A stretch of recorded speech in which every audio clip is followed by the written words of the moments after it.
이 이카루스는 마티스 본인을 상징을 하기도 하는데요.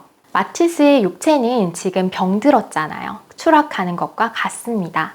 하지만 정신력은 강해지고 상상력은 폭발하는데요. 그 이유가 이 작품에서 알 수 있습니다. 이 작품 역시 제목을 보지 않고 그냥 작품만 봤을 때는 추락하는 이카루스가 아니라 꼭 상승하는 것 같기도 하고 추락하는 것 같기도 하고 애매모호하다라는 말이죠. 이것처럼 육체는 떨어지고 있을지 몰라도 나의 정신력은 더 오히려 상승하고 있음을 보여준다라고 할 수 있습니다.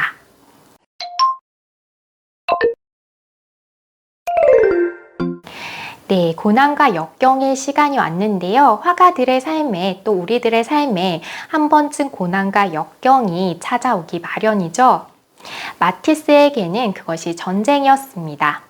1차 세계대전 당시에 마티스는 전쟁의 공포를 극심하게 느꼈다라고 합니다. 그것을 작품 속에서도 살펴볼 수가 있는데요. 이것은 클라우르의 프랑스식 정문이라는 마티스의 작품입니다. 사실 작품만 봤을 때는 이 작품이 마티스의 작품인지 느끼기가 어렵습니다. 앞에서 봤던 밝은 색채의 마티스의 작품과는 사뭇 다른 분위기이기 때문이죠. 그리고 굉장히 단순해졌죠. 훗날 이 작품은 추상 미술가들에게 많은 영감을 주기는 했으나 기존의 마티스의 작품과는 사뭇 다르고 전쟁이 한 명의 화가에게 주는 영향도 굉장히 크다라고 할 수 있습니다. 이 작품과 비교해볼 만한 작품이 하나 있는데요. 똑같은 홀리홀의 열린 창문을 그렸습니다. 색채가 전혀 다르죠. 이건 몇 년 전에 그린 작품이고 전쟁 전에 그린 작품은 이렇게 화사하고 밝은 반면에 앞에서 봤던 작품은 굉장히 어둡다라는 것을 느낄 수 있습니다.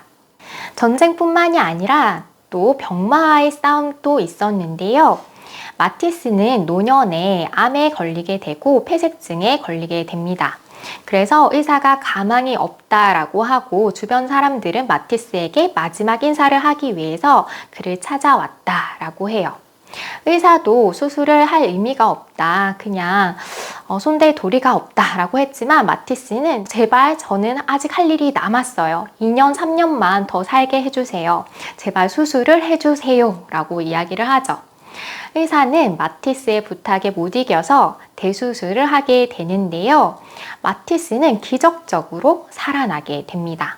그래서 그때 바로 부활한 자라는 별명이 붙었습니다.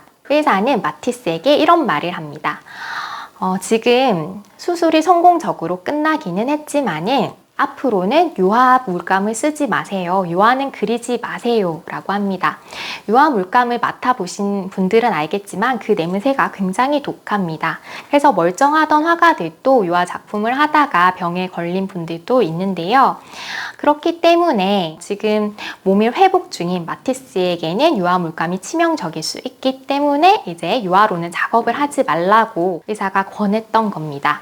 그래서 마티스는 다른 방법을 찾아야만 했는데요. 그 방법이 바로 붓 대신 가위를 드는 방법이었습니다. 마티스는 종이와 가위를 들게 되었는데요. 종이를 가위로 오려서 작품 활동을 하게 됩니다.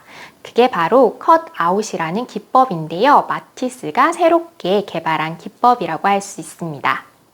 마티스는 종이를 자르는 것은 조각가가 조각을 하는 것과 같다라고 했습니다. 사실 어떤 재료를 이용하느냐만 다를 뿐이지 똑같이 고민하고 하는 부분은 조각가와 유사하다라고 할 수 있겠죠. 이때 마티스의 작품을 한번 살펴보도록 하겠습니다. 이 작품은 푸른 누드라는 작품인데요. 분명히 한 가지 색만 썼을 뿐인데 굉장히 역동적이고 움직이는 듯한 생동감을 느낄 수가 있습니다. 이 작품을 만드는 방법은 컷아웃 방식인데요. 자세히 보시면 이 파랑색이 색깔이 다 다릅니다. 이유는 먼저 종이에 색칠을 합니다. 그런 후에 직접 만든 종이를 자르기 때문인데요. 그 다음 종이를 붙이겠죠. 그런 작업을 일일이 했던 겁니다. 그래서 아주 단순한 색을 썼더라도 이 작품의 생동감이 우리에게 느껴진다라고 할 수 있습니다. 이 작품은 달팽이라는 작품인데요. 사실 제목을 보지 않으면 저건 누구도 달팽이라고 생각하기가 어려울 것 같습니다. 하지만 어린아이의 시선에서 봤을 때는 의외로 어린아이들은 이 작품이 달팽이라는 것을 맞추기도 한다라고 하네요. 이 작품 역시 그의 대표작이라고 할 수 있습니다. 하지만 우리에게만 이 작품들이 굉장히 난해했던 건 아닐 겁니다.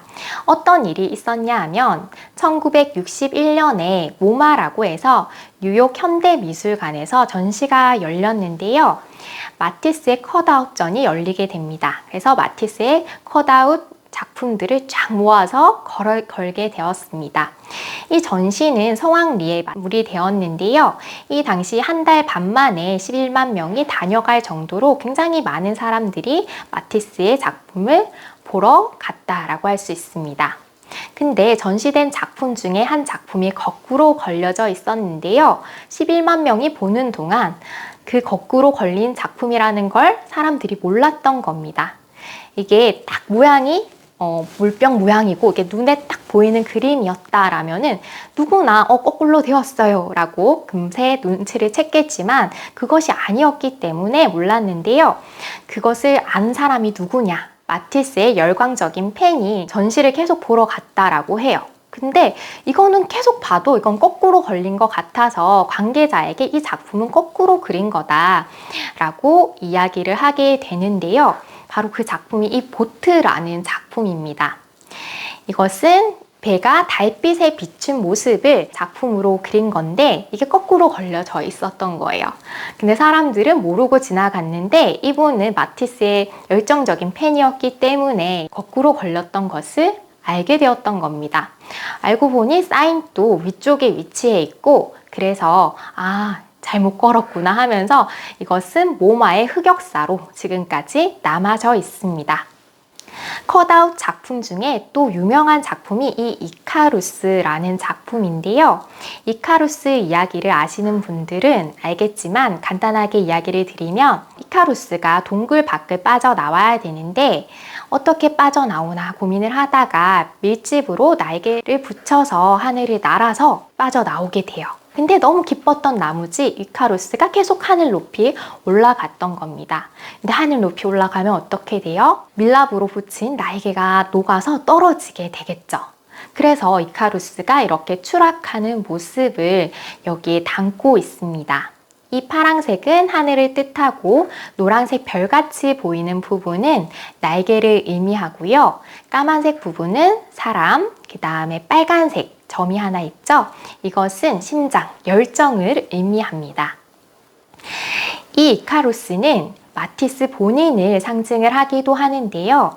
마티스의 육체는 지금 병들었잖아요. 추락하는 것과 같습니다. 하지만요, 정신력은 강해지고 상상력은 폭발하는데요. 그 이유가 이 작품에서 알 수 있습니다.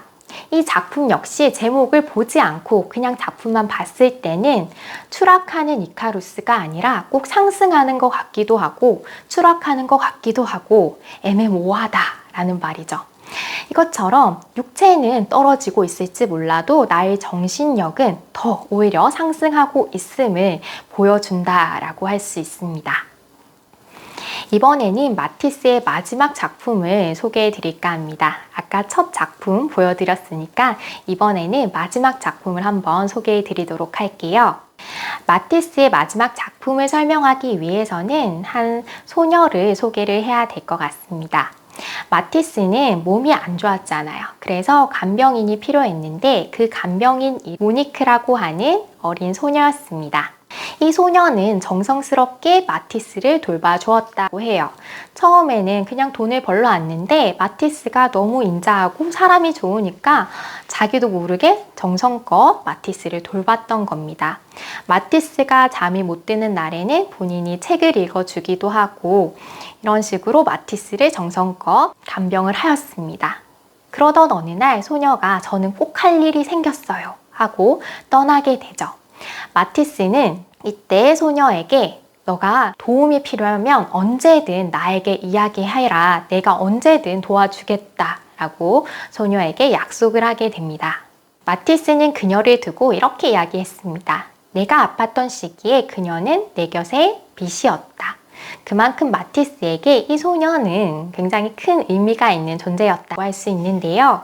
소녀가 어느 날 다시 돌아오게 됩니다. 근데 좀 놀라운 모습으로 돌아오게 되는데요. 이 소녀가 수녀가 돼서 돌아왔던 겁니다. 소녀는요, 마티스에게 부탁을 하나 하게 되는데요. 마티스 동네에 새롭게 성당이 지어지게 되는데 거기에 담당자가 이 소녀였던 겁니다. 그래서 마티스는 이 소녀가 지나의 성당에 건물의 외관은 물론 안에 스테인드 글라스 또 벽화까지 모두 다 그려주었다고 해요. 사람들은 마티스가 나이도 많고 몸도 좋지 않기 때문에 위험하다고 말렸지만 온 힘을 다해서 4년 동안 성당을 짓는 데 몰두를 하게 됩니다. 심지어 성당을 짓는데 돈이 부족하자 마티스는 자신의 사비를 털어서 후원해서 성당을 마무리해서 지어주었다라고 해요. 그 성당 궁금하시죠? 그 성당이 로사리오 성당인데요. 요즘에는 마티스 성당이라고도 불리기도 합니다. 이 성당은 기존의 성당의 모습과는 사뭇 다른 분위기를 자아내고 있습니다. 기존의 성당은 굉장히 웅장한 모습, 신의 영역이기 때문에 웅장하고 근사한 모습을 하고 있다라면은 조금 다른 모습을 보이고 있었던 거죠. 그래서 사람들은 이거 가지고도 처음에 많은 비난을 했습니다. 하지만 실제로 가보신 이야기를 들으면 굉장히 편안하고 안식처 같은 느낌을 이 성당에서 많이 받았다라고 해요. 마티스는 사람들이 편안하게 쉴 수 있는 안락의자 같은 성당을 만들고 싶었던 겁니다. 이 성당의 가장 눈에 띄는 부분이 저 뒤쪽의 스테인드 글라스인데요. 이 작품이 마티스의 마지막 작품이라고 할 수 있습니다. 생명의 나무라는 제목이고요. 색깔을 또 보면 딱 3가지 색깔만 썼어요. 파란색, 노란색, 초록색을 담고 있죠. 이 노란색은요, 모양을 보면 무슨 풀같이 생겼죠? 이게 백령초라는 선인장입니다. 백령초는 아주 생명이 강인한 식물로 유명합니다. 물이 거의 없어도 계속해서 살아날 수 있어요.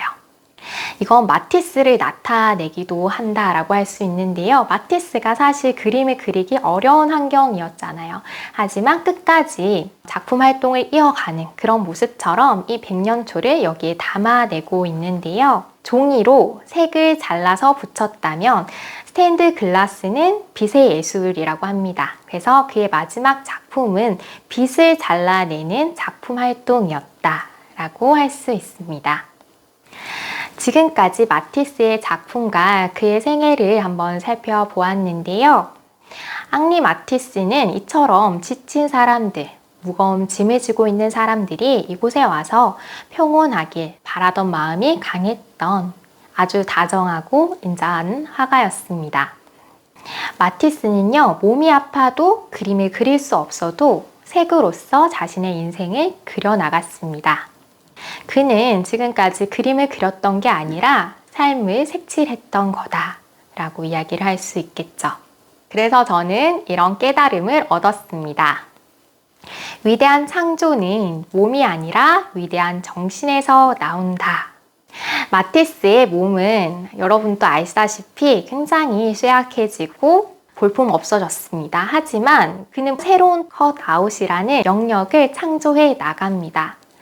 그런 그의 모습을 보면서 위대한 창조는 몸이 아니라 정신에서 나온다라는 것을 다시 한번 깨달을 수 있는 시간이었습니다.